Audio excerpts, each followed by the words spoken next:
sent a message. I just sent a message.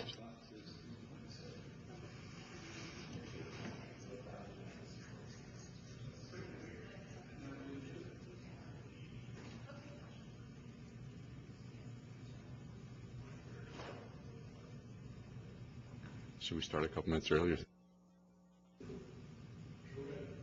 Okay. 3 o'clock somewhere. 3:30. No, it is not. Unless will you cover your ear. My meeting is called to order September 20th, 2017. All right, closed session roll call. Councilmember Kern? Councilmember Sanchez, not present at this moment. Deputy Mayor Lowry? Here. Thank you. Councilmember Feller? Here. Thank you. Okay. Council will meet in closed session to discuss item 1 on the agenda. Not be another. Don't miss out. Be a part of history. Thank you.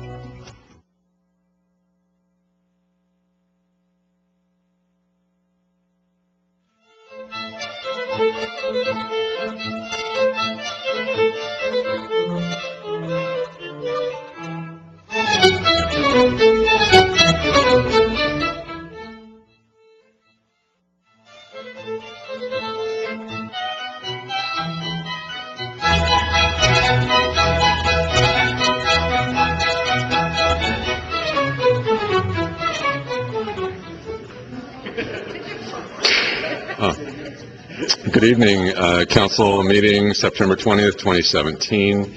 Welcome. Please have a seat. Lots of open seating. Tony.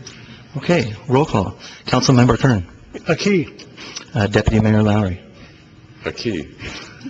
Councilmember Feller? I'm here. Okay. Councilmember Sanchez, not present. A key. Yeah. Please stand for the invocation and Pledge of Allegiance. Tonight's invocation will be given by OPD Chaplain Leonard Cosby. You pray with me, please. Our Father God, it's a tremendous opportunity for us to gather together here to conduct this business. We pray for our elected representatives, our mayor, our city council people. Pray for our city manager and our directors in this city. Father, they're tasked with a great responsibility, and we just ask that you would give them wisdom in the business they conduct. We think of those that have been displaced by disasters throughout this week. Pray for your comfort upon them. Pray that their pain would be eased and that relief would be coming their way very quickly. Father, we lift all these things to you. We know that you will honor us as we honor you. We thank you for all that you'll do for us and for what your servants will do in this city. And we pray in Jesus' name. Amen. Tonight's Pledge of Allegiance will be led by OPD Explorer Andrew Flores.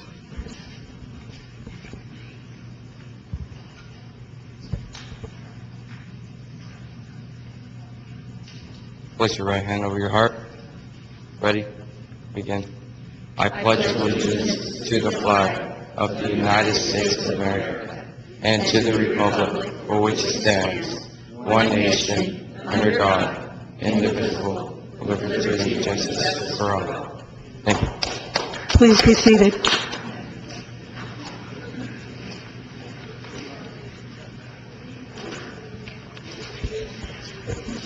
Okay, tonight we have one proclamation. It's the Housing America Month. Would Marjorie Pierce, Director of Housing and Neighborhood Services, please come forward, along with the Chair of the Housing Commission, Robert Miculay. I'd also like to invite Housing Commissioner Joe Whipp to come forward, please. And any housing staff that are present tonight, please come forward.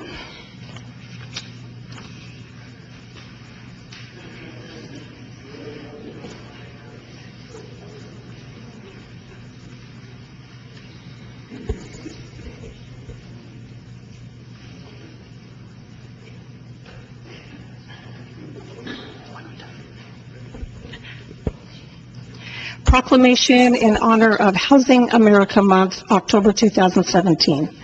Whereas, according to the State of the Nation's Housing Report, nearly 41 million households now pay more than half of their income for housing, with more than 4 out of 5 households with incomes below $15,000 annually paying more than 30% for housing. And whereas, according to current estimates, there are nearly 650,000 homeless individuals nationwide and up to 3.5 million persons who experience homelessness at some point throughout the year. And whereas, according to the National Housing Conference, healthcare workers and many other working professionals are priced out of home ownership in the majority of U.S. metropolitan areas nationwide. And whereas public housing is home to more than 2.3 million people, 37% of whom are children, and faces an estimated $26 billion backlog in capital repairs. And whereas the National Association of Housing and Development Officials raised public awareness of the importance of affordable housing and community development programs and resources, now therefore be it resolved that I, Chuck Lowry, Deputy Mayor of the City of Oceanside, California, do hereby proclaim October 2017 as Housing America Month. Furthermore, I endorse the Housing America campaign, its goals, objectives, and purposes, and in so doing, recommit our city to meeting the affordable housing and community development needs of the community. Issued this 20th day of September, 2017.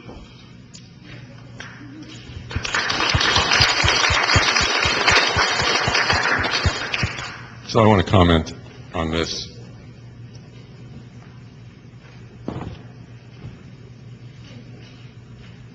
The City of Oceanside is extremely proactive in our housing programs. And right now, we are completing the construction of the Mission Cove project, which will house 1,000 individuals. It's full-time, permanent housing, apartments, and more. They have community services there, and we will have an on-site management company. So in addition to that, we have a number of other programs that are in place, and those are very much directed at individuals to help them find homes. I went to a public meeting last night, and one of the people there is an attorney, and this is her field, is housing law, and she said, "You'll be happy to know that Oceanside is good as far as we're concerned, but your neighbors aren't. So they're going after cities that are not in compliance with housing needs and not taking any positive steps forward." So I want to acknowledge all of these people here for the work they're doing to make housing available for our community. And I'm going to know who's going to take. Thank you, Deputy Mayor. So in 2006, Housing America Month was proclaimed in the month of October at the request of members of the National Association of Housing and Redevelopment Officials to acknowledge the work and the need and the critical role that safe, decent, and affordable housing plays in communities across the country. And we're very excited that the month of October, in addition to receiving this nice proclamation from the Mayor and the Council, thank you, that we will be celebrating 25 years of our Family Self-Sufficiency Program. And we're going to have a little party to celebrate with the participants. We've had over 160 graduates from the program in the 25 years. It's a smaller program, so that might sound over 25 years not that much, but graduating means that you're off of welfare and that you are employed full-time. So that's super exciting for us.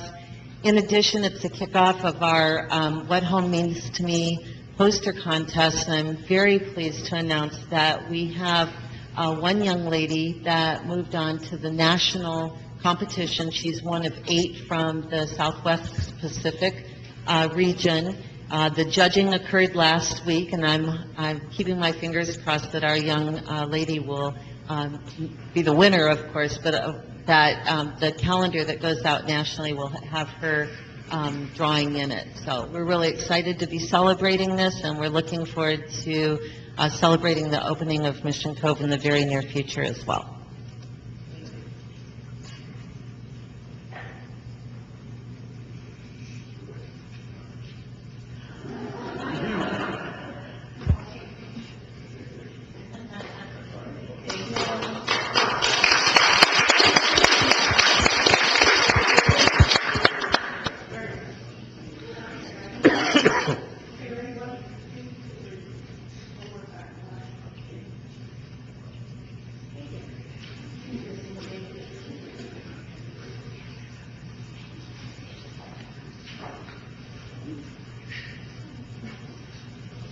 Thank you.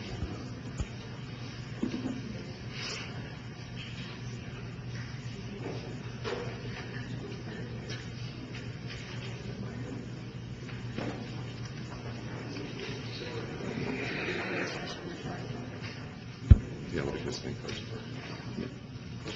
Yes. Okay, I'll go ahead and give the closed session report. The council met in closed session earlier this afternoon to discuss item 1 on the agenda, conference with labor negotiator on the status of negotiations involving the Oceanside Police Officers Association non-sworn unit. There is no action to report under the Brown Act on that item. Council also met to discuss 2 workers' compensation matters, Joseph McNally versus City of Oceanside, case number ADJ 102-33683, and case William Vothran versus City of Oceanside, case ADJ 104-82958. Again, there was discussion and direction on both of those items, but there's no action to report yet under the Brown Act. So I want to make a couple of comments. Mayor Wood is still out on his sick leave, and we hope to hear something back from him soon. And Councilmember Sanchez is not here this evening because her mother has been hospitalized since yesterday, and so I'm just going to ask you to keep both of them in your thoughts, and then we will proceed with the meeting. Thank you. You can do that too. All right, we have consent calendar items 4 through 13. Move approval. Please vote. Please vote. No public? No public. No. Thank you. Motion passes 3-0.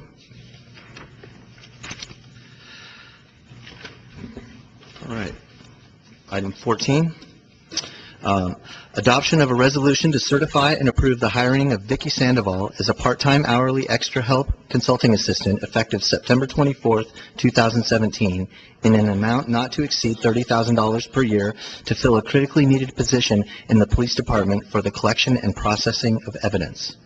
First, have a report by Police Chief Frank McCoy. Welcome, Chief. Thank you, Honorable Deputy Mayor, council members. What we are asking for to this evening is to hire Vicki Sandoval back as a field evidence technician for us. Right now, at our police department, we have 10 field evidence technicians assigned to our patrol division, and 3 of those have retired, which means we're 30% down. This is a 7-day-a-week, 24-hour operation. We're in the process of hiring some field evidence technicians. This is a very critical position in our police department. It does all of our evidence collection, as well as going to court and testifying in court as to that evidence collection, which is very critical for us because of the shortage that we have and the fact that we have to go through the background process and train new individuals. It's critical for us to try to move forward and bring Vicki back on a part-time basis until those positions can be filled. And I'm open for any questions that you may have. Just take a seat at the sidebar. Thank you.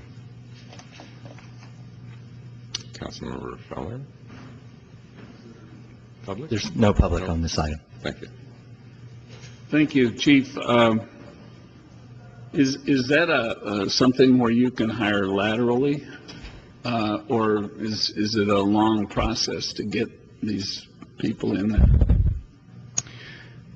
Councilmember Feller, we did open it up for a lateral process for this position. We were able to hire 1 lateral to fill a vacancy, but we still have 3 that we have to fill, and we only had 1 lateral that applied, so now we're going to have to go through entry-level positions to try to fill these positions. And is it pretty serious education to do this, or?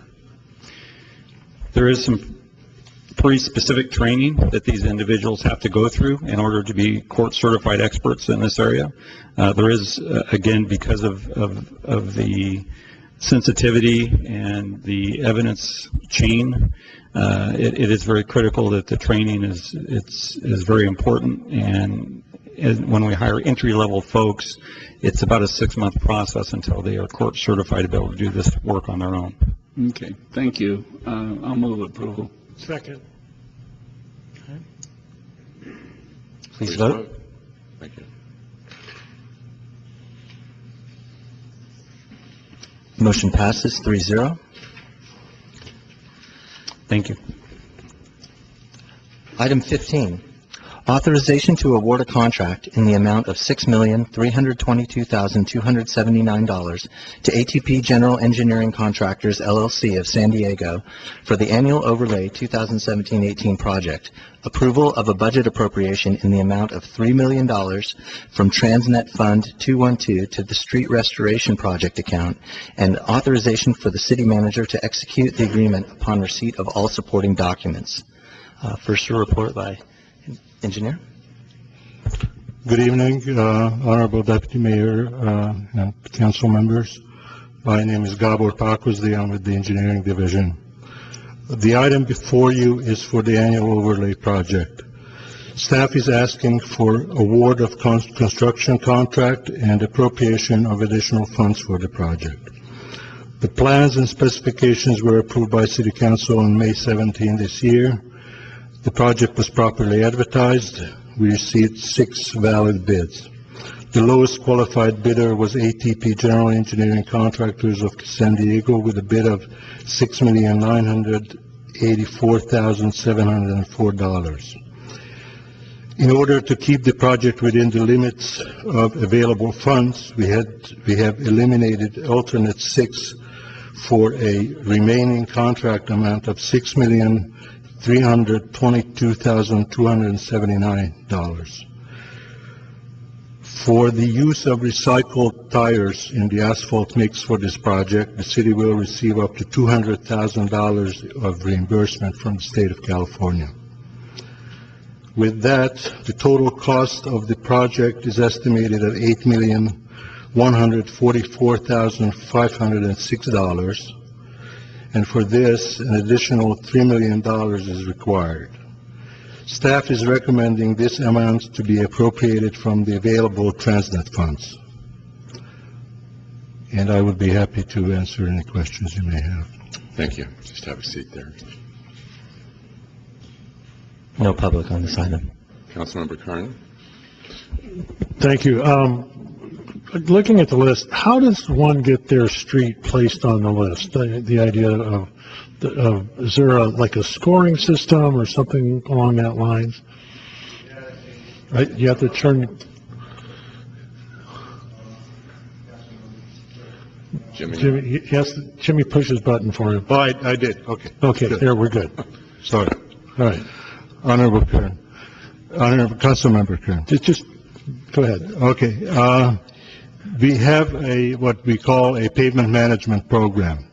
3 years ago, we commissioned a company from Arizona to do a citywide survey of all the pavements in the city, 400 plus miles. And they put together a what's called pavement condition index for each street segment in the city. And also we asked them to prioritize streets for us. So as our primary source of making a decision as to what street is on the list every single year is based on that first. We also take some input from Public Works Department because they're out there and their crews know best what's going on, and there are locations where they have to go back multiple times, and it just doesn't make any sense to make those repairs anymore. So we take those. And we also listen to citizen complaints because they know better, they know a lot about their streets that we don't necessarily know. So primarily the pavement management system based on the consultant's report, which we will probably repeat in a couple of years, and Public Works and some citizen complaints. Okay, thank you. I just want to know, we're going to redo the survey, and Yes, there's some this is, streets out there that, because I'm looking at the list, and I know there's streets that are just as bad, but again, as we move forward, maybe we'll catch them next year or something along that line. So thank you. I move approval. With a second? Well, I'm going to second it, but I do want to speak. Councilmember Feller. I just, are you aware of Miramonte Street? It's no. Honorable, Councilman Feller, I'm not familiar. That is the only street in town that's a complete street that has a gate barring us from Carlsbad. So while you're out there redoing it as listed on here, maybe you could just back into the fence and tear down the wall there between Carlsbad and Oceanside. I'm sure, never mind, promise. Anyway, the only thing you're not doing on this list is alternative 6. Is that correct? That is correct. Please vote. Oh, I've got one question. Excuse also. me. Sorry. Apologies. So you mentioned the recycled tires. Can you explain a little bit about that, what that means and how that works, other than getting the money from the state for using it? Honorable Councilmember Lowry, basically the emulsion, the asphalt emulsion that goes into the asphalt mix has to contain 15% material derived from California recycled tires. We have used this material in the past, and many other cities use it. It's good material. Actually, it's a little bit more expensive, and what the state program does is actually they pay for the difference between conventional asphalt and this rubberized asphalt. Because the rubberized asphalt, there are some characteristics to it that are superior to conventional asphalt. One is, for instance, noise. It attenuates. Both for the drivers and for the neighborhoods, the noise level is lower at these locations where we use this material. So longevity is roughly the same as conventional asphalt. So we're gaining quieter streets, and we Yes. have used put our waste material to a good use rather than throwing it in the landfill. Exactly. Or something. Okay, thank you very much. Sure. Please vote. Motion passes 3-0. Thank you. Great. Item 16, introduction of an ordinance amending Chapter 37 of the Oceanside City Code to establish billing procedures for master-metered single-family accounts with compound meters that have required a larger meter for the sole purpose of fire flow protection. First, we have a report by Teresa Gomez, Senior Management Analyst.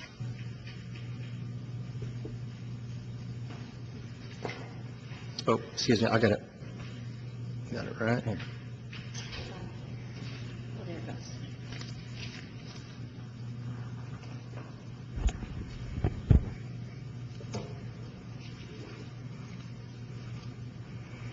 Honorable Deputy Mayor, council members, good evening.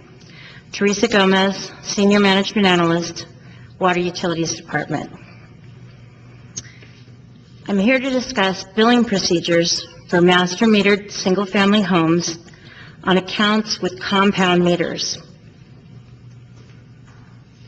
Staff recommends the introduction of an ordinance amending Chapter 37 of the City Code establishing billing procedures for master metered single-family homes with compound meters.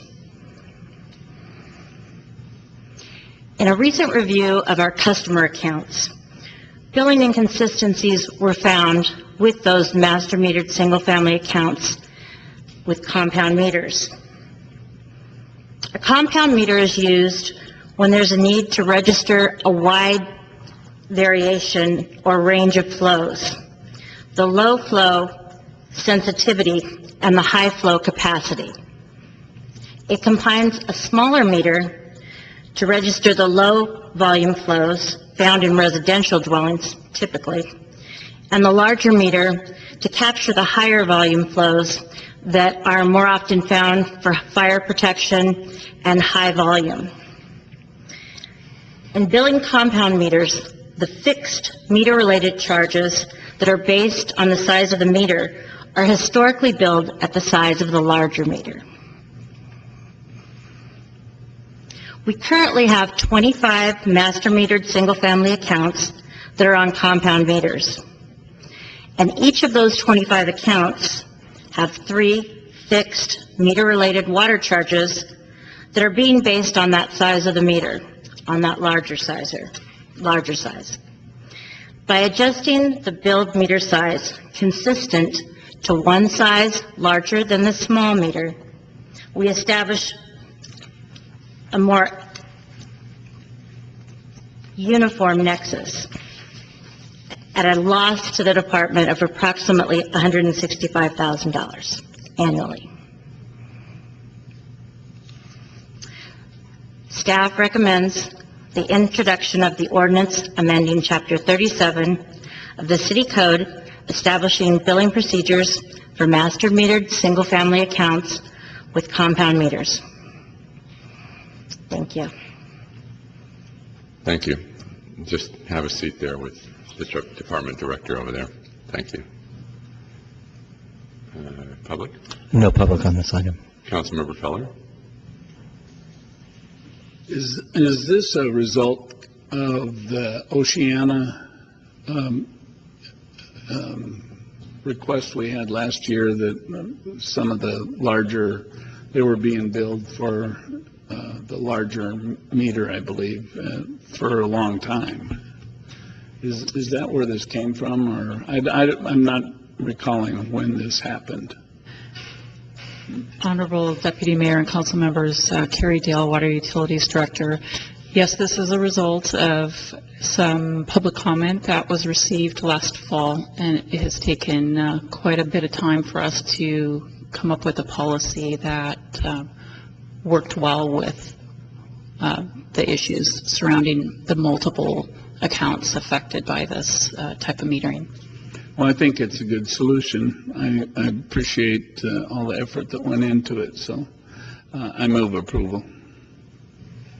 I'll second. I just want to make one comment. Councilmember Kern. Thank you. So your decrease in revenue was $165,000. Does that mean we've been overcharging because the way we're reading the meters, or is that? Honorable Deputy Mayor and council members, we were in the process of changing the size of the meter that certain accounts were billed for, so we had not been collecting that $165,000, so we're not seeing an actual loss. I'd say that it's a virtual loss or a revenue that we wouldn't otherwise see had we billed in a different manner. Oh, okay. And so these are 25 these are larger homes under the new building codes that require fire flow? Is that how I'm reading that? Because I know years ago there was, and I'm looking back at Jonathan back there because of all these rules here. In the past, larger communities that could be served under one meter had been allowed to master meter the community, meaning that individual dwelling units were not metering their individual water use. That's not our practice currently, but that's been the past practice. And those larger meters have allowed for adequate flow to go through the community to provide adequate fire protection, and therefore we can't downsize those size of meters to provide a smaller bill to serve those communities. All right. Okay, I understand how it works now. Okay. Thank you. So can you explain to me what impact this will have on individuals? Yes, I can. And because there are a varying amount of dwelling units in each of these communities and different sizes of meters. I have a range of charges that will be implemented, and they result in an increase of 77 cents per unit for one of the communities and up to $13.32 in savings for others in other communities. So it depends on the type of community, and we're certainly available to meet with communities if they'd like to know the individual impact to their homeowners association. So should people who are concerned contact the water department, or?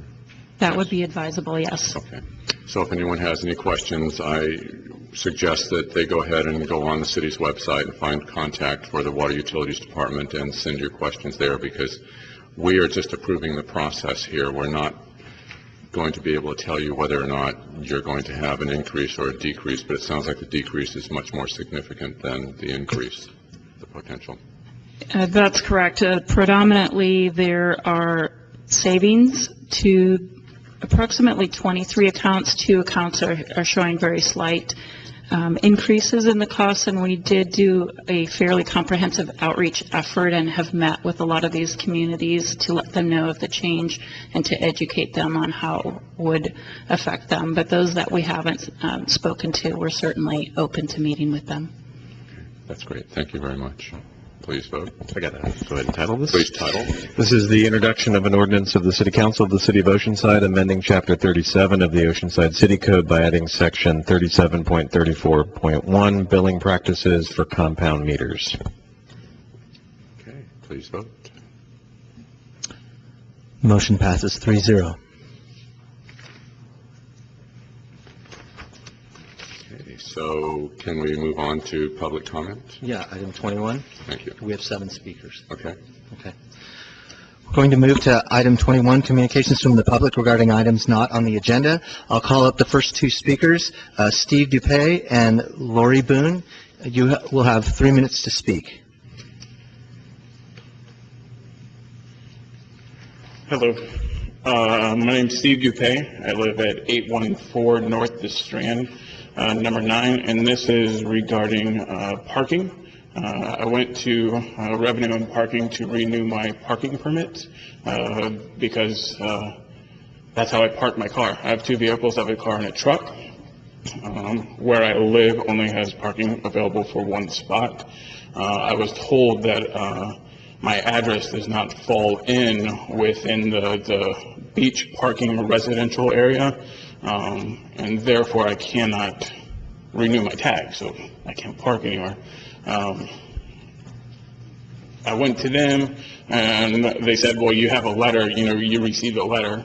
I went back today and talked to Ms. Sherry, and she said, no, we actually haven't submitted that letter yet, that we're working on it, that you will receive it, that you will no longer be able to renew your parking permit. So I guess my thing is about how do I go about getting the parking permits or the beach parking thing. Sorry. This is called off agenda, and so the council can't respond to your question, but I would like you to speak to the city manager, and she will explain what needs to happen. Yeah, like I said, I didn't know where to go, so. Yeah, we don't want you to be lost or without parking in Oceanside. I'll catch you at the break. Okay. Thank you.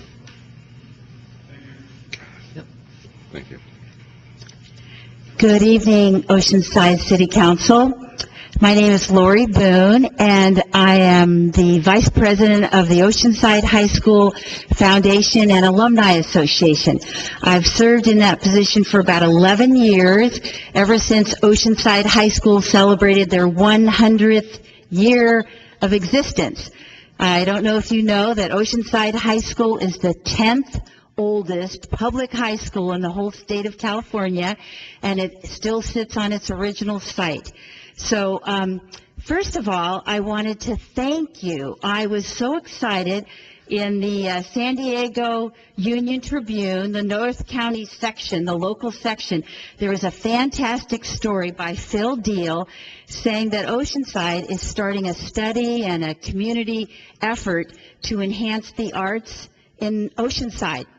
And so I thought this is a fantastic chance to come and share with the community and with all of you that the most exciting arts addition to the city of Oceanside is just about to happen. As I said, Oceanside High School has been in existence for 111 years, and not this coming Saturday, but September 30th will be the grand opening of the Performing Arts Center at Oceanside High School. Now, the community put this forward. They approved the bond. It's taken many years to build this Performing Arts Center, and it ties in perfectly with what you're trying to achieve, to bring the arts to the forefront, to bring not just public art, but the performing arts to the forefront. And so I'm here to offer just a hearty invitation for all of you and anybody from the city, anyone from the whole community, to come to this wonderful celebration. Every performer is a graduate of Oceanside High School. We have big band era band leaders, we have violin, we have singers, soloists, jazz players. They're all graduates of Oceanside High. The MC is we have co-MCs or co-hosts. One is Willie Buchanan, and the other is our own Dwayne Coleman, who's the superintendent of schools. Now, I can't speak for the school district, but my hope and the foundation's hope, because I can speak for the board, would be that the city and the school district form harmony in using this beautiful new state-of-the-art facility to serve the whole community. So if any of you, and I'm going to leave invitations with the city clerk, if any of you are coming that night, if you're planning to be there, we would love to acknowledge you. We would love to say, Councilmember Kern is here, celebrating this wonderful event. So please, I'll leave these here. They have the phone number of who you'd need to contact if you plan to be there that night. Thank you so much. Thank you. Thank you. Next, we have Mike Heiser and Teresa Duffel with Aisha Chung. I was going to make a remark about being a pirate, but that's off agenda. Yeah. So, thank you.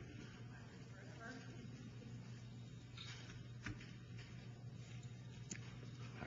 Welcome. Honorable Deputy Mayor, council members, I'm Mike Heiser, 4618 Waverly Road. I work for the City of Oceanside Water Utilities Department.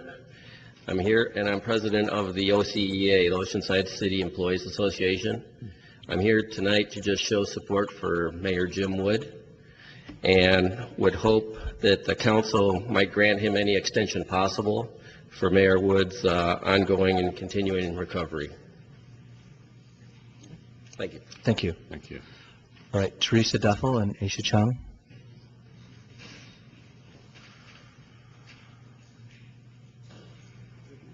Either one.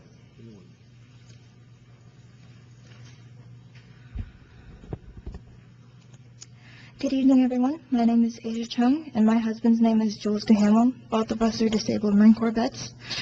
My husband has lived in the harbor for 15 years. We are both liveaboards, and he also works here as well. The interim harbor manager refused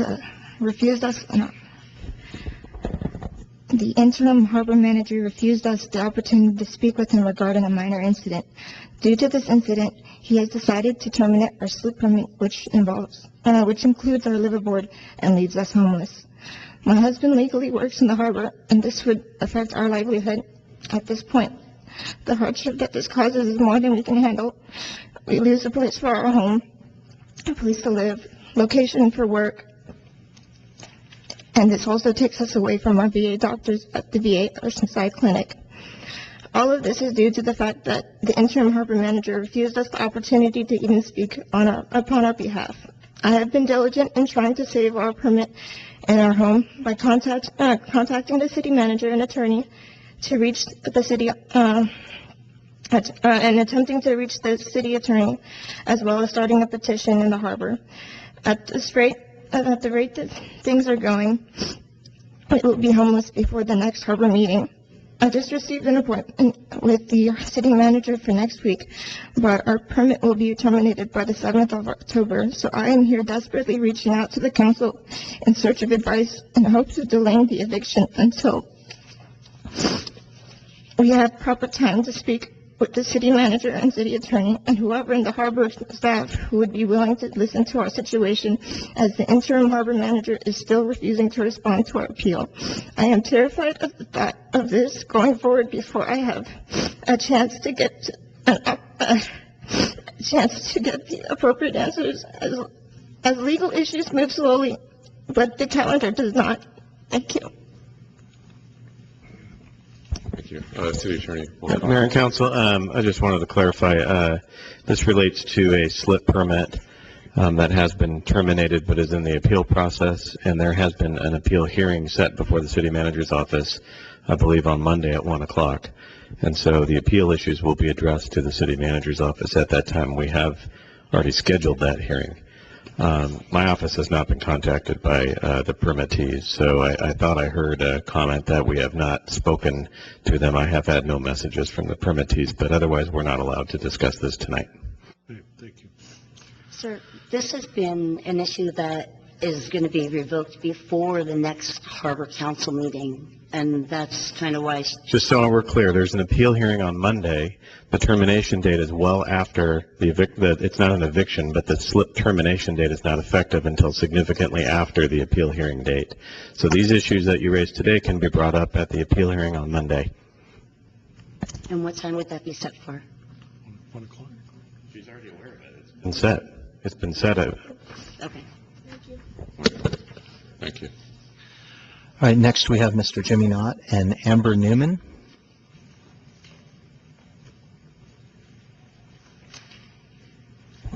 Deputy Mayor, council members, Jimmy Knott, 127 Sherry Lane. Once again, I have been proven correct, and that's regarding public toilets, because HEPA has become a community crisis. City staff has been basically being educated to a great extent, and I really appreciate that. And I also know that there's going to be signage put in the public restrooms. But the problem is, as was brought up yesterday at the Utilities Commission, there is a need among a lot of our homeless and at-risk population of more public restrooms. As was demonstrated down in San Diego, what happens is that people go out to commerce and eat at different dining facilities. And what happens is the HEPA is spread because of improper cleaning of the hands. This is, again, where the need is really great. If we had the proper restroom facilities, with even porta potties, with the cleaning stations, this would take and help ameliorate a lot of that issue. When it was brought up before the commission, what happened was they started debating who is going to pay for this. That's not the question, because it takes and pervades all areas in the city, all areas of need. There is also a need for needle boxes because of the basically heroin epidemic and other things. We need to put those into the public restrooms, whether we agree with needle use or not, because many of our city employees have been stuck or nearly stuck, and children have been stuck or nearly stuck around the city at different locations. They need to have a box to put their used needles into. This is a public health crisis.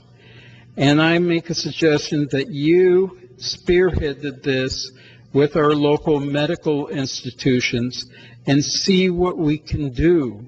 It's very simple to put the boxes in and have a collection type of routine done. It's being done in other cities. Why are they more advanced than we? Thank you. Thank you. Ms. Newman?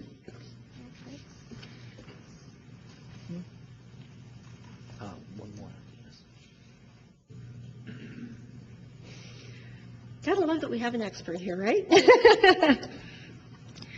Yeah, well, basically, the trade organization behind the Outsider Cannabis Initiative has finally settled on the version that they wish to pursue. They have been given title and summary by our city attorney and have published their intent to gather signatures in the Union Tribune. We also know that they have spread the word that they are hiring signature gatherers, so there's a good chance that the citizens of Oceanside will start seeing them on the streets very soon. Now, that's 2 hostile outside takeovers in the city in 1 year, which is a lot to swallow. While we didn't have much of a choice with regards to the districting, we did see the levels to which some went to in order to manipulate the outcomes for both the city and the school district. This time, we have a choice. We have the ability to tell the outsiders that this is our city and that we will make our own decisions on this issue. They know that we have an ad hoc committee that is hard at work, focused solely on medical marijuana and how those regulations could work in Oceanside. Their attempts to undermine those efforts and force recreational use regulations are selfish in nature and not something that we should tolerate. It is with that in mind that we urge you, the registered voters of Oceanside, not to sign the petition if it is presented to you. We don't need to settle for whatever scraps big money trade associations and corporate representatives feel like tossing our way, only so that a local political operative can improve her resume. Say no to the outside interference and say no to the corruption, manipulation, and backdoor deals that has brought this initiative to our doorstep. Help our ad hoc committee finish what they've started. Support local control over outsider agendas. Thank you. Thank you. And last, we have Mr. Max Disposti.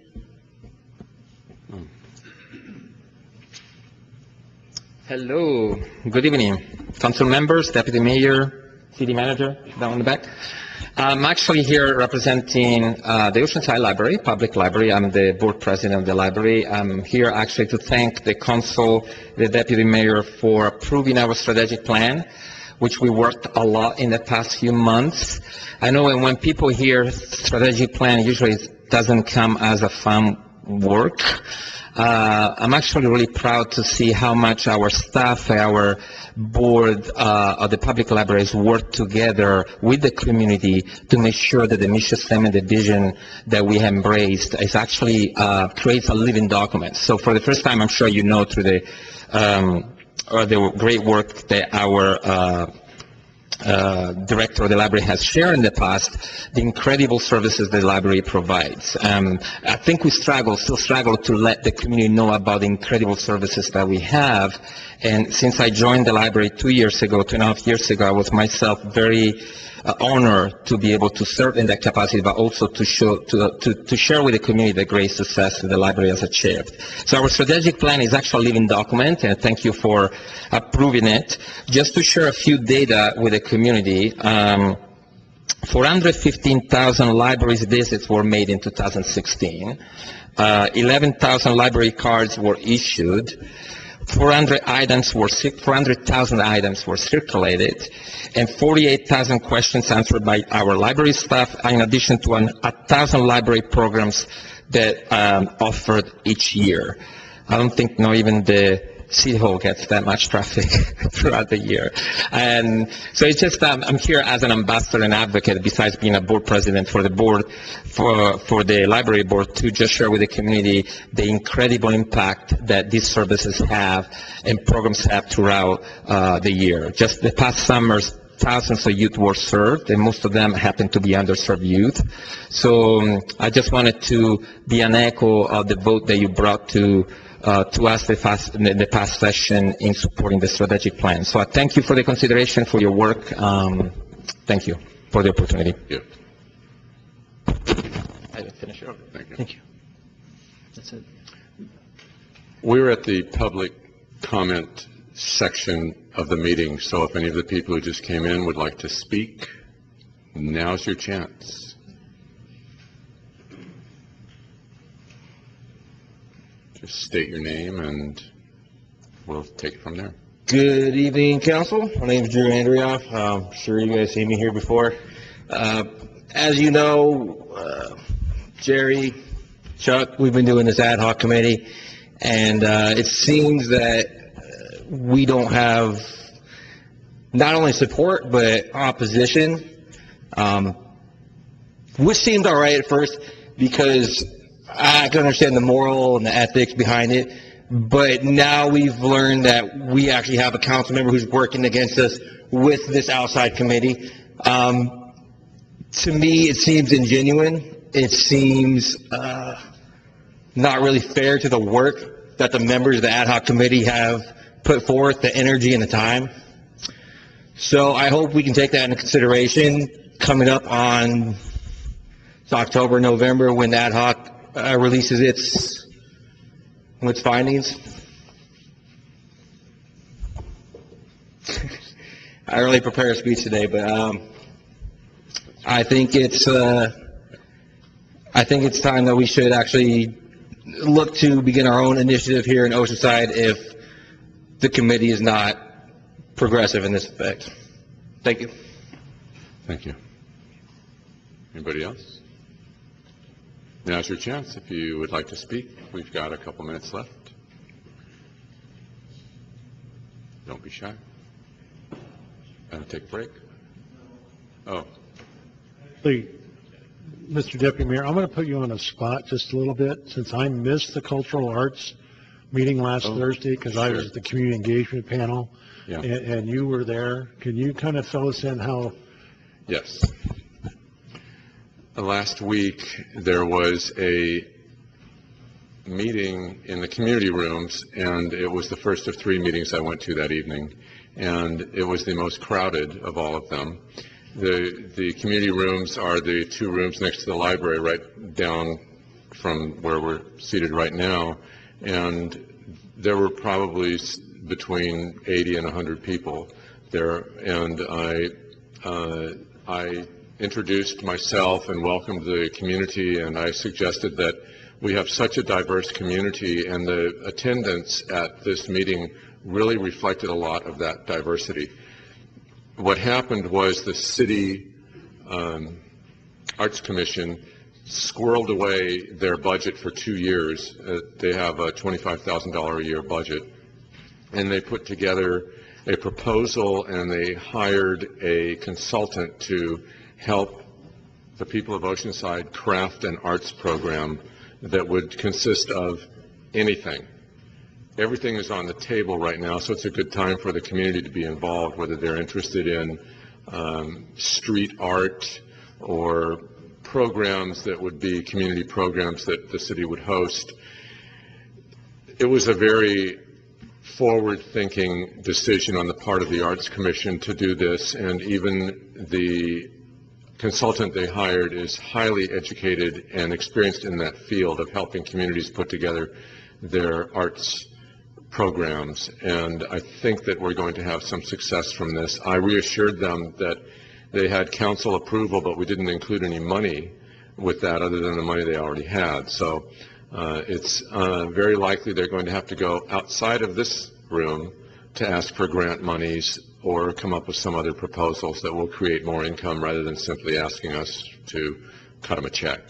So it was a highly successful event, and I think it's launching a good program that will come out with some result in a few months. Thank you. I mean, this is a long-term deal. Actually, Councilmember Feller was the liaison to the Arts Commission when they started this. So the process started a couple years ago, and so hopefully we can move forward and bring out a strategic plan for cultural arts in the community. So thank you. Thank you for attending.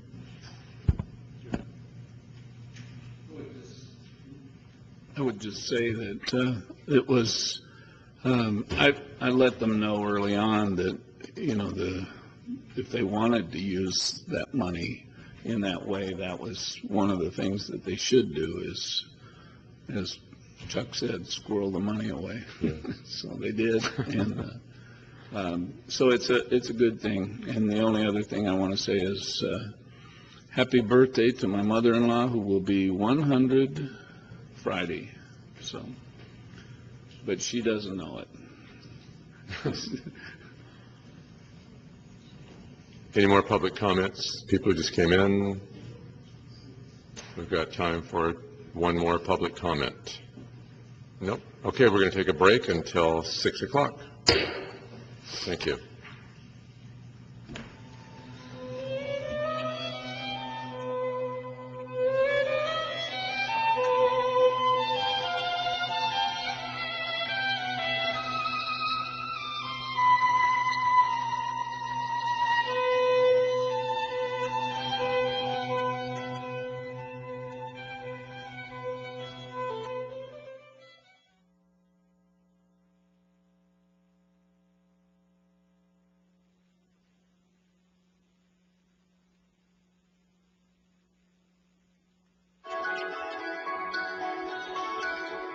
All right, thank you all for coming. You're here because you're interested in joining the Explorer Post 285 here at the Oceanside Police Department. This program is designed for responsible young men and women to explore all aspects of law enforcement. As explorers, you will have direct interaction with working field officers, supervisors, and support staff. This is designed to expand your interest in law enforcement profession as a lifelong career. What a great way to explore and learn about a rewarding career. Explorer candidates must meet standards in order to qualify for participation in the program. During the application process, a records and background check is performed and personal references are contacted. Applicants must be between the ages of 16 and 20 and be enrolled in, or have graduated from high school. Explorers should have the ability to commit to 20 hours of service per month, accomplished through meetings, ride-alongs, office work, training, and special events. For information, contact Detective Ryan Malone at rmalone@ci.oceanside.ca.us. Did you know that the Oceanside Fire Department has an Explorer program as well? If you're between the ages of 14 and 20 and are interested in the future in the fire service, please visit our website to find out more.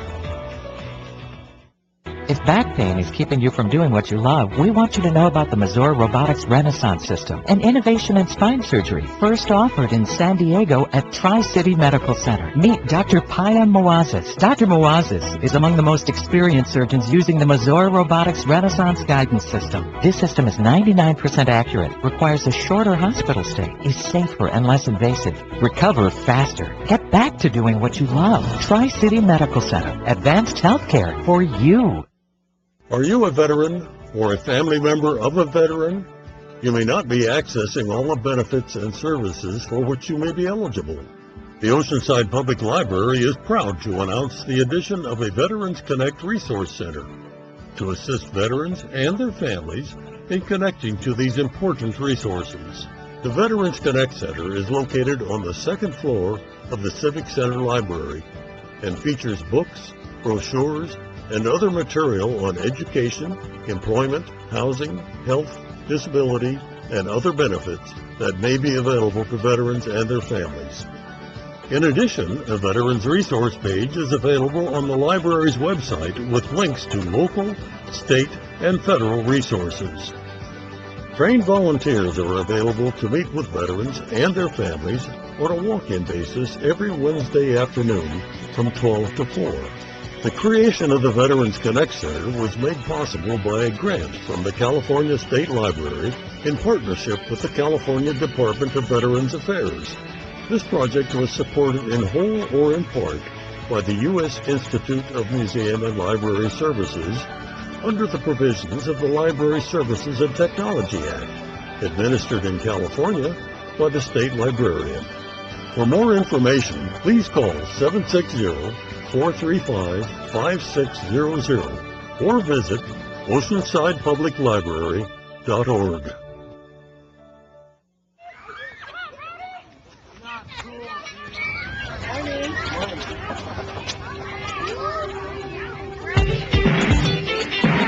The YMCA is a great place for Anaya to get all their energy out, play with friends, and have a great time. Every time I come to the YMCA, the staff is super nice, polite. They always greet me and Anaya, and they know her name. I just feel really welcome here. What's neat about the Y is that everything is adapted to whatever need you have and whatever level you're at. And you never feel like you're not achieving, because someone was always there, especially the trainers are there to always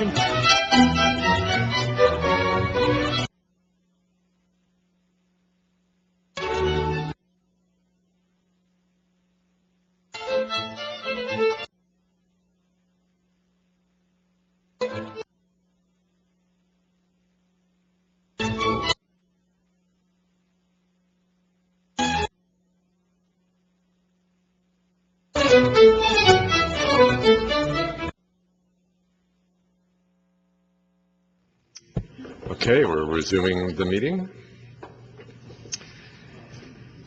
All right. We can't because we don't have a quorum. We have a quorum. All right. We have item 17, the public hearing, adoption of a resolution approving a regular coastal permit, RC 17-00007, to allow an increase in fees at designated parking lots and meters throughout the city and add restrictions to parking lots 1 and 23. Welcome. Hi. Good evening, Honorable Deputy Mayor Lowry and City Council. Do we open the hearing? Disclosures? Disclosures? Open hearing. Disclosures? Just staff. Staff. All right, Please. Shannon. Thanks for waiting. Thank you. Good evening, Honorable Deputy Mayor Lowry, City Council members. My name is Shannon Vitale, and I'm a Planner 1 with the Development Services Department. I'm here this evening to discuss the adoption of a resolution regarding previously approved parking fees and parking lot restrictions and the processing of a regular coastal permit as required by the California Coastal Commission. Staff recommends City Council adopt a resolution approving a regular coastal permit to allow an increase in fees at designated pay parking lots and meters throughout the city, and add overnight restrictions to parking lots number 1 and number 23. These fee increases and parking restrictions were approved by the City Council in April of this year, and this is a follow-up to that action. No changes are proposed to the previously approved fees or parking restrictions. On April 5th, 2017, City Council approved by a 5-0 vote a fee increase for parking meters throughout the city in 10 designated pay parking lots. Prior to this fee increase, the parking fees had not increased since 2011. The fee increases went into effect on June 1st, 2017. Additionally, City Council approved parking restrictions in parking lots number 1 and number 23. Prior to taking the fee increase to City Council in April, City staff consulted with the California Coastal Commission staff to discuss the proposed fee increases. Based on these discussions, City staff, it was City staff's interpretation that the proposed fee increases would not require a coastal permit. After City Council approved the fee increases and parking restrictions in April, the California Coastal Commission staff then informed City staff that they did not agree with our interpretation and that a coastal permit was required for the approved changes. Per Coastal Commission staff, a coastal permit is required for the previously approved fee increases and parking restrictions. As a result, staff is bringing forward this coastal permit for City Council approval. In conclusion, staff recommends that the City Council adopt a resolution approving regular coastal permit RC 17-00007 to allow an increase in fees at designated pay parking lots and meters throughout the city, and previously approved parking restrictions to parking lots 1 and 23. This concludes my presentation. I'm available to answer any questions. Thank you. Thank you. Just have a seat over there with these other staffers. Thank you. We have one speaker on this item, Steve Dupay.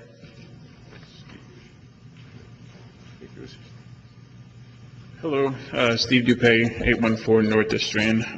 I'm opposed to this, especially given the fact that my parking permits are no longer going to be valid at the end of September. So, now I'll have to essentially pay to park, and then when friends and family come over, they're also going to have to pay to park, and the rates are going to be increased as well. Thank you. Thank you. Any other member of the public who wishes to speak on this item at this time? No further public.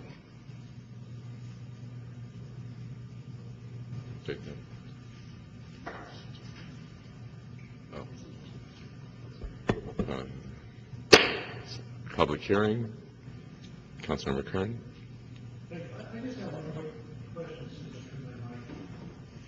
Yeah. Parking lot 1. We get a lot of people that park their boat trailers. They launch, they go over and park their boat trailers, and sometimes they do it like 3 or 4 in the morning. So how are we going to monitor that they didn't go out and launch at 3 in the morning and then park their vehicle, and then we're going to think that they've parked overnight? I mean, that's the only thing about this that concerns me, because parking lot 1 is used by a lot of day boaters. So. Honorable Deputy Mayor, council members, Kyle Koger, Public Works Director. The lot 1 it gets a lot of overnight camping from the RVs and trailers, and it's becoming a problem for us. So the new rule will be no parking from 8 p.m. to 4 a.m. But there is an exception. If you want to stay 3 nights in a month, over a 1 month period, you can go to the harbor office and purchase a pass for $20. So there is some other ways you can park in the lot with a trailer or RV, and there's still the 72-hour rule will still apply to passenger vehicles. Okay, so if they launch their boat and they want to stay 3 days, they have to notify the harbor office first and get their permit. Do we have some way to disseminate that information to them? Is there like a sign in the lot 1? We do have a sign in the lot. We'll put it on the website, and yeah. Okay, because that was my only concern, because we have a lot of people that launch boats. I'll move approval.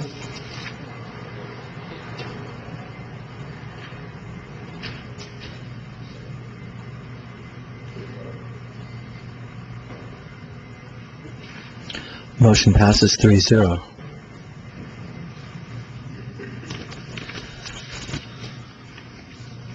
Item 18, adoption of a resolution approving a 1-year time extension, REXT 17-00001, for a previously approved tentative map, T-203-04, a development plan, D-211-04, and a conditional use permit, C-209-04, for the construction of a mixed-use development consisting of 15 residential condominium units and 7 live-work lofts located at the northwest corner of Pierview Way and North Horn Street. The applicant is Portola Condominium Development, LLC.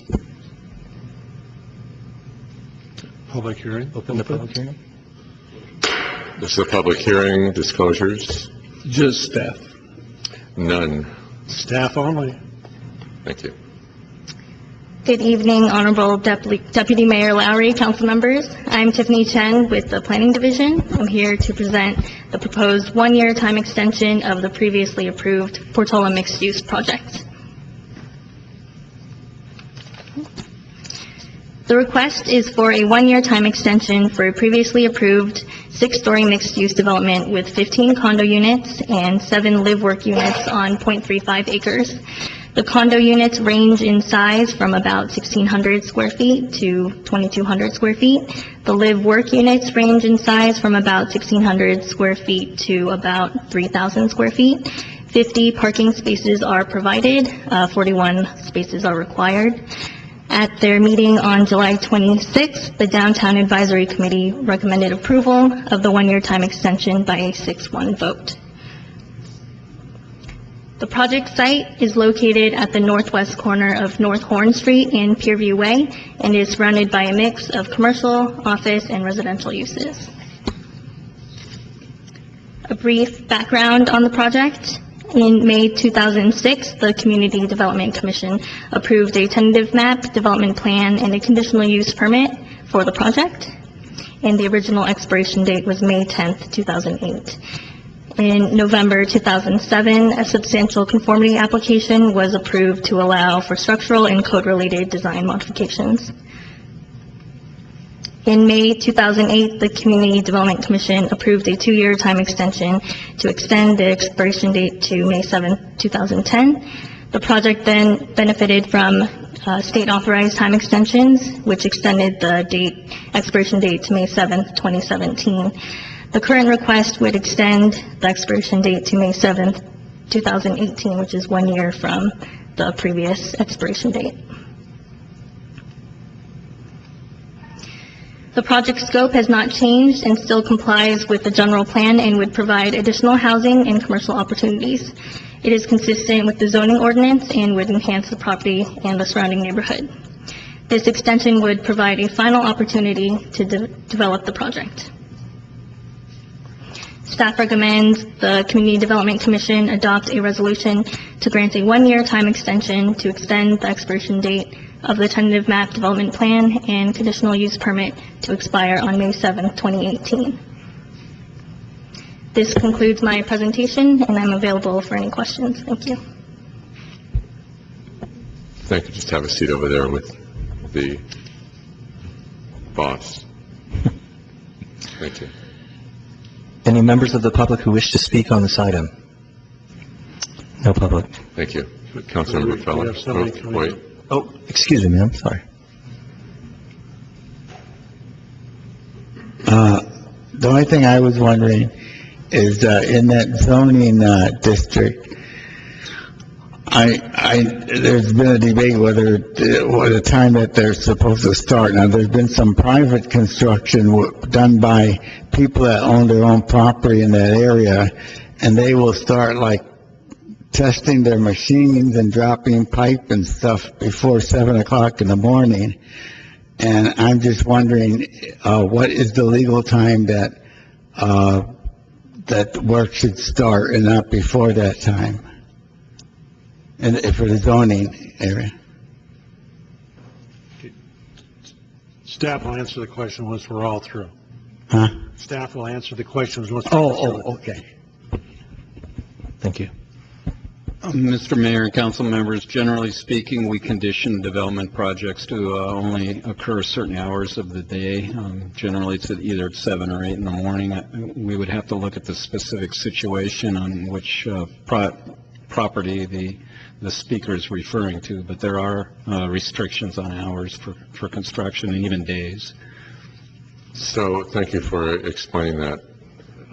Can you explain what people should do rather than having to come to a council meeting if they want to report something like that? That, for example, their neighbor is welding at 4 a.m. on a construction site?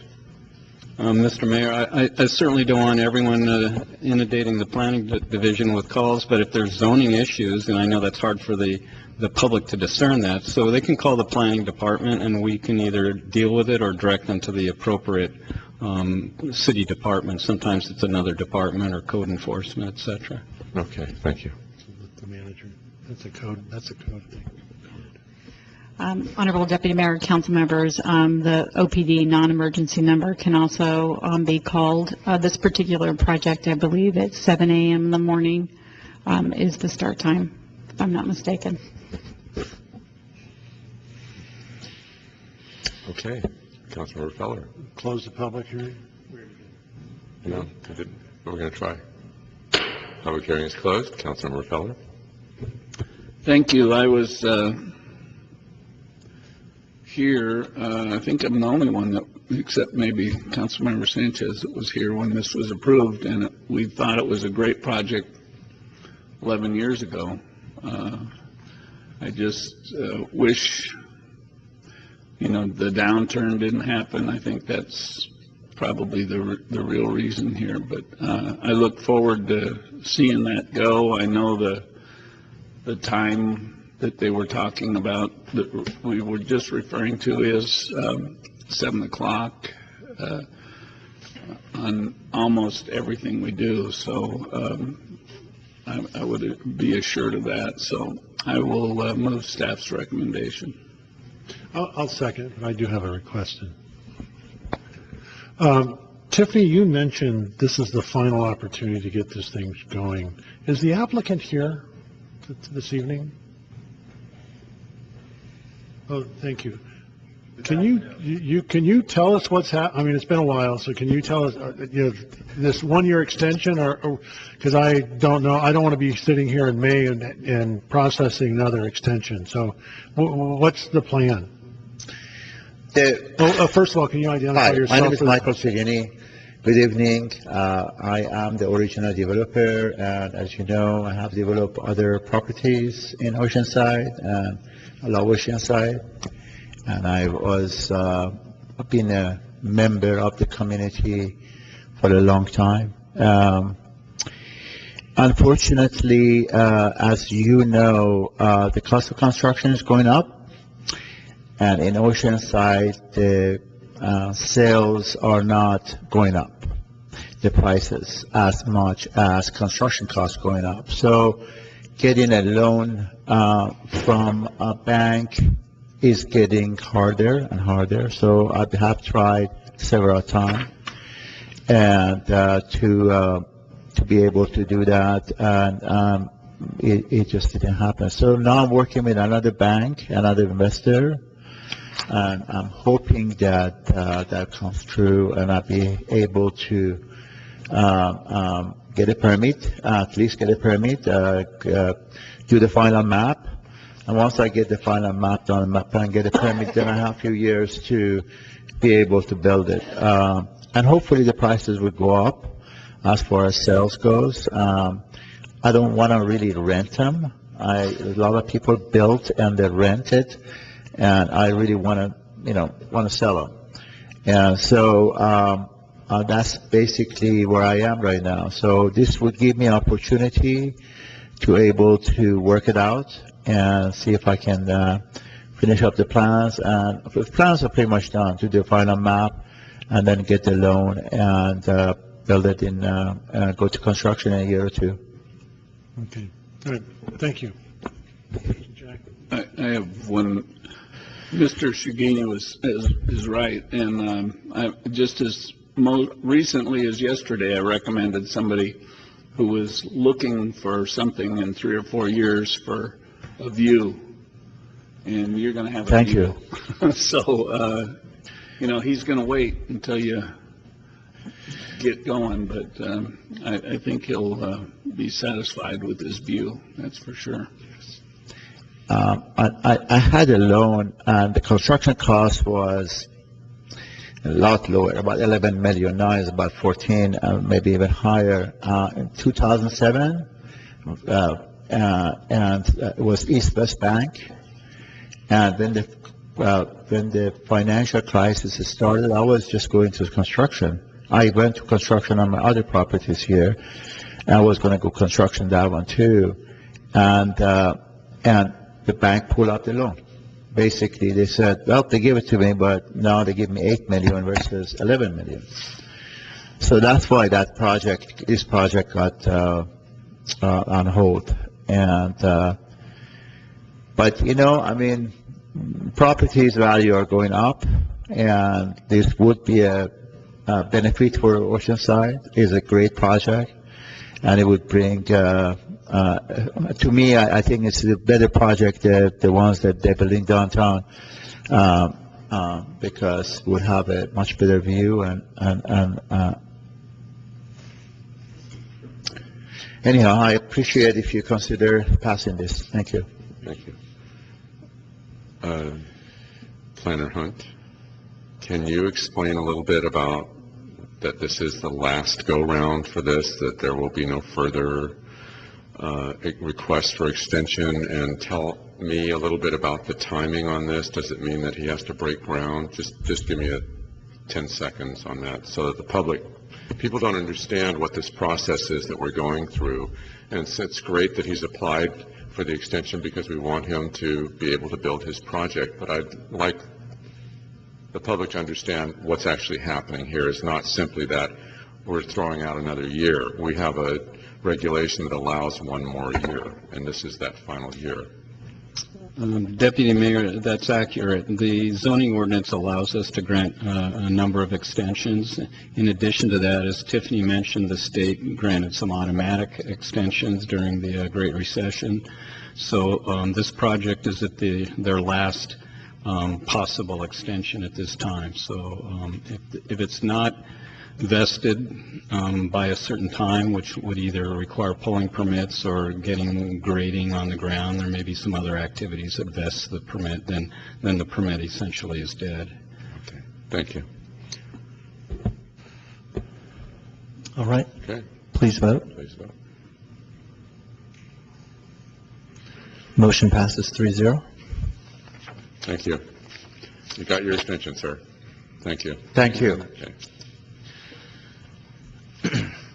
Next, we have public hearing item number 19.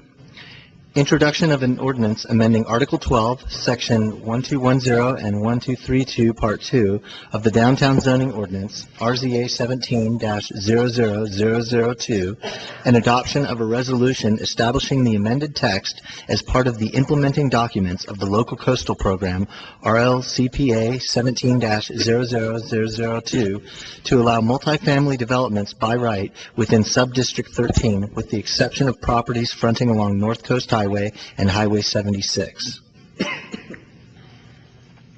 Public hearing. I'll open the public hearing. I'm tired of slamming this thing. There it goes. Thank you. Disclosures? Just staff. Staff.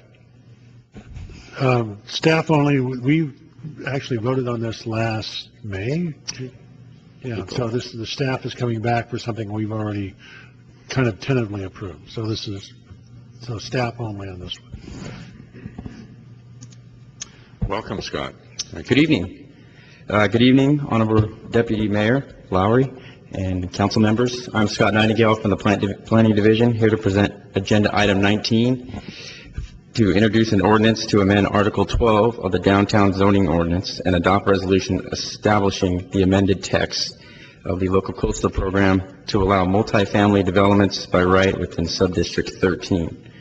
This image here portrays or gives you an area of Subdistrict 13. A little synopsis here. Staff and the Downtown Advisory Committee recommended the City Council introduce an ordinance amending Article 12, Section 1210 and 1232 II of the Downtown Zoning Ordinance. Also adopt a resolution establishing the amended text as part of the implementing documents for the Local Coastal Program to allow multifamily developments by right within Subdistrict 13, with the exception of properties fronting along North Coast Highway and Highway 76. And like Councilmember Kern mentioned, back in April 19, 2017, City Council, by a vote of 4-1, directed the Planning Division to prepare a text amendment to the Downtown Zoning Ordinance to allow multifamily developments within Subdistrict 13 by right, as not required as a part of a mixed-use plan. And we took this proposal to the Downtown Advisory Committee back in July 2017, where they unanimously recommended approval. Here's an area of the zoning map that lays out Subdistrict 13. Subdistrict 13 is bounded by Interstate 5 to the north, Highway 76 to the south, Neptune Way to the south as well, also North Coast Highway to the west. Majority of Subdistrict 13 is comprised of single-family and multifamily developments fronting along Neptune and Freeman, with the exception of the GM gas station, the Motel 9, and the Comfort Suites, which all front along North Coast Highway and the entrance to Highway 76. Here's some images of Subdistrict 13. These are the areas I mentioned that are fronting Coast Highway, the gas station, Comfort Suites. Here's the area that is primarily residential. This is along Neptune. And some additional photos here. And also they have a currently utilized parking lot. Subject to 13 text amendments, like I said in the introduction, would amend section 1232II. Here's an image of the current text as it reads now. Development within subdistrict 6C and 6D shall be subject to the harbor design standards. We are amending this note to add the language which would allow the multifamily development along only the sections that are not fronting Coast Highway.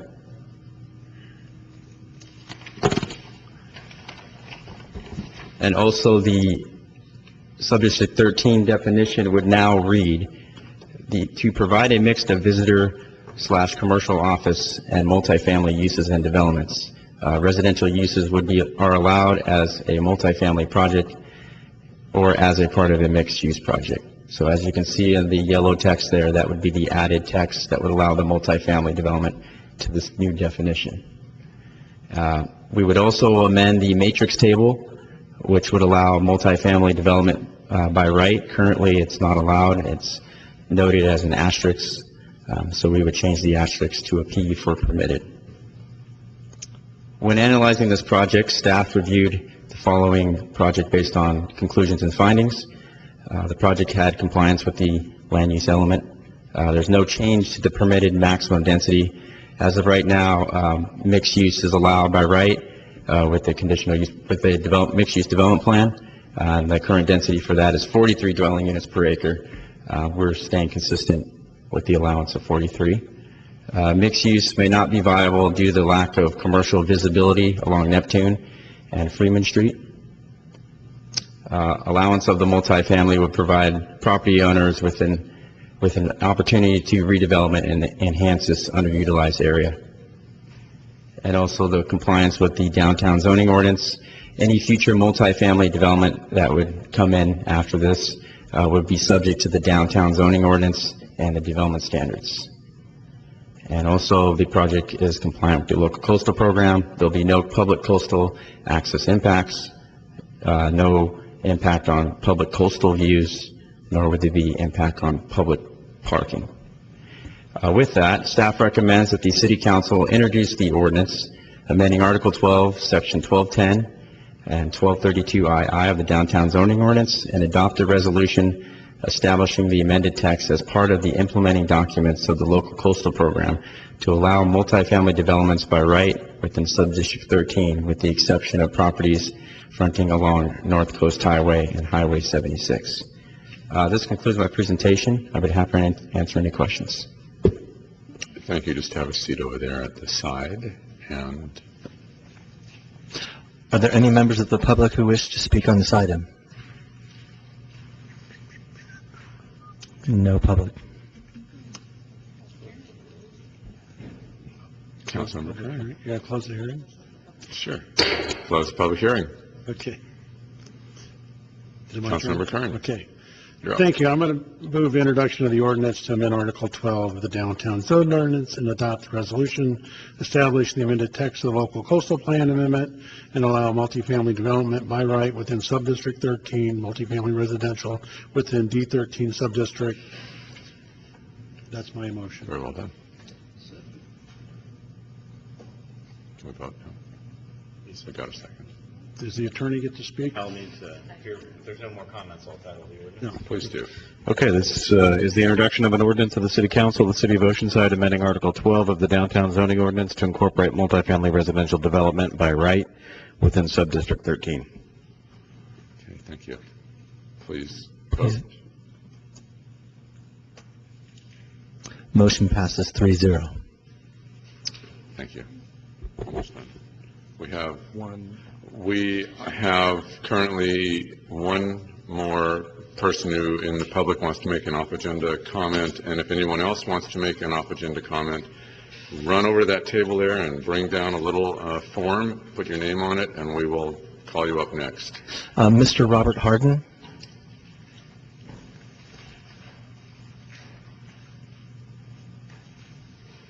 Good evening, Honorable Deputy Mayor Lowry and council members. I am Robert Harden. I'm a resident at 1909 Blue Ridge Street in Oceanside. And I became aware that we have some traffic studies being made based on the fact that Rancho del Oro and 78 interconnect is already existing. And as far as I know, the last time I understood that connection was taken off the Sandag books some time ago, because I think the reason was that the city of Carlsbad was not ready for it yet. Besides that, Oceanside is ready for it.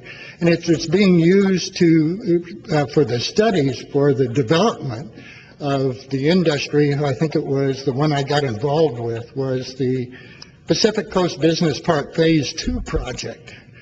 But it's being used in the studies of having an interconnect for the traffic flow. And the College Boulevard traffic problem, even though we have some proposals on what we're going to do with it, the fact is nothing has been done, and we're way out before anything can be planned for that area. In other words, we're making a huge error in our studies.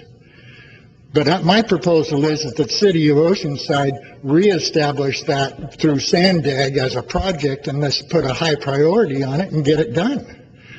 There's even people who are trying to reuse that land where the passes are off. You know, the interconnection is going to be made. But we need to do that. It's supposed to have been done. It was planned in 1952 to be done when they were just putting the freeway in, the 4-lane freeway in. And it has been, everything has been done as far as I know, to include the environmental impacts, the historical impacts, and everything else was done. And we just took it off. It needs to be reestablished and put it back in and get the highest priority we can on it. Okay? Thank you very much. Thank you. Thank you, sir. We'll move to council comments. I have a comment that I received from a member of the public, and we're going to fire that up.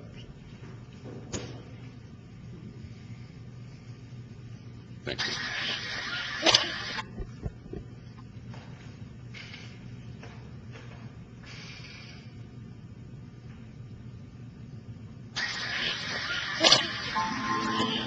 Jaden's 7 years old now. Jaden was born perfectly healthy. At 4 months old, Jaden had his first seizure. It was downhill road for the next few years. He's having 500 twitching myoclonic seizures a day. He'd have grand mal for hour and a half. I remember he was crying from 1 o'clock at night to 9 in the morning, screaming, crying in pain. He was seeing things. He was hallucinating from the medications. At 4.5, Jaden was taking 22 pills a day. He was at 25,000 pills he had taken by the time he was 5 years old. Jaden had tried 12 different medications. We had 40 ambulances because we were fighting with the insurance companies all the time. We lost our house, we lost our cars, we lost our business, we lost our family. I went to UCSF. I said, look, I don't think Jaden's going to make it another week. What do you suggest? They're all, I don't know. I would try anything. I go, what do you think about medical marijuana? They're all, well, like we said, you think we're life in that situation, you should try anything. So I said, all right. I went and picked up something I saw in a dispensary. Came home, I gave it to Jaden. After 4.5 years of having myoclonic seizures, 500 a day, and twitching and head drops and seizing, the first day I gave it to him was, thank God, 1 million times. It was the first day he's ever went seizure-free in his life. Then after that, second day, third day, fourth day, the seizures were down dramatically. I could see his eyes lighting up. It was summertime. It was June 1st, the first day I gave it to him, 2011. He started swimming.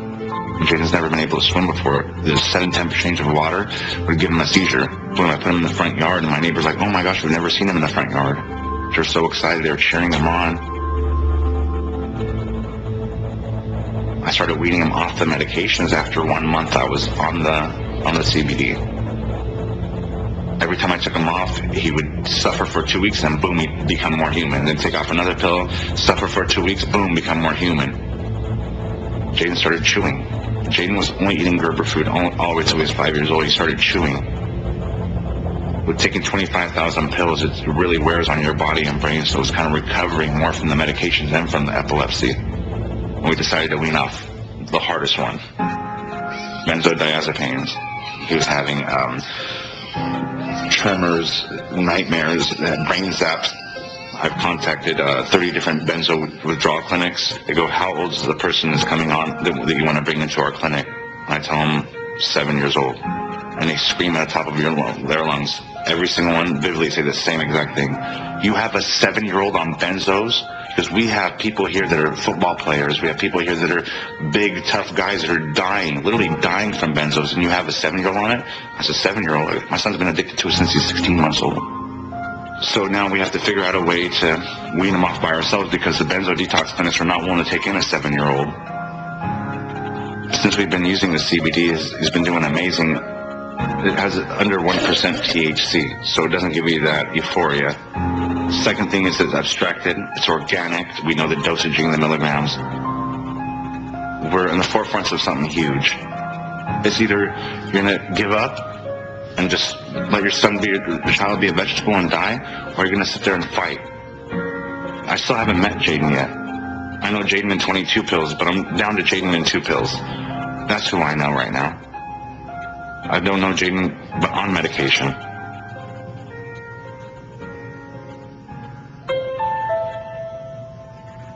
Christmas before Jaden was born, that was my Christmas gift, was that Jaden was going to be born. My ex-wife had to give me a box. I opened it, and I remember, it's a hard one. I remember opening the box and seeing a pregnancy test and saying positive with 2 baby shoes and having so much expectation, you know. Having so much expectation that, you're going to have your son. As a parent, you're expecting, your child to play football, you're expecting your child to talk, I mean, right now, my number one goal right now is to have my son say, I love you. I mean, people take that for granted.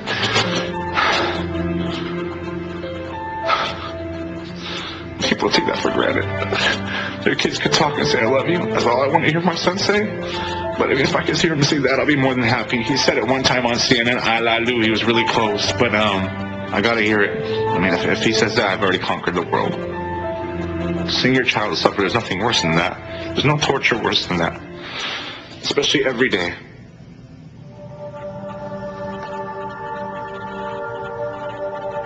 Now is not the time to send a message to our young people that marijuana is medicine. It is not. It is a dangerous, illegal drug.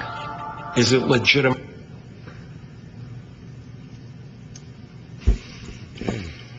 Thank you. This is the adjournment of our meeting. The next meeting will be Wednesday, October 4th at 3:30 for the closed session and 5 p.m. for public. Thank you for coming tonight.